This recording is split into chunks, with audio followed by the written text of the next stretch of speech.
Question है two particles of masses m1 m2 move with initial velocity u1 and u2। दो particle हैं जिसके एक का मास है m1, दूसरे का मास है m2, मूव कर रहे हैं वेलोसिटी u1 और u2 से। On collision one of the particle get excited to higher level after absorbing energy E। After जो कोलिजन है इस केस में m1 जो है इसकी वेलोसिटी v1 होगी और m2 की वेलोसिटी क्या होगी इस केस में v2 होगी।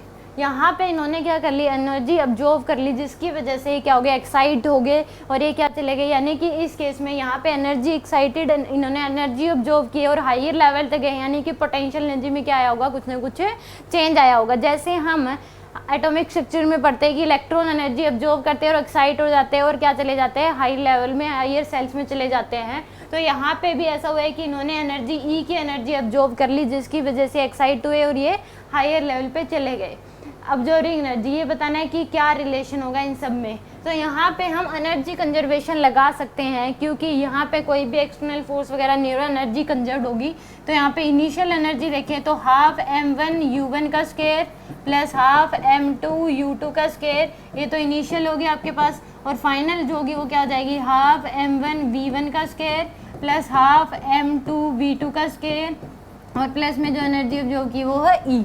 तो यहाँ से हमारे पास यही रिलेशन है इसमें। इस केस में आंसर आ जाएगा हाफ m1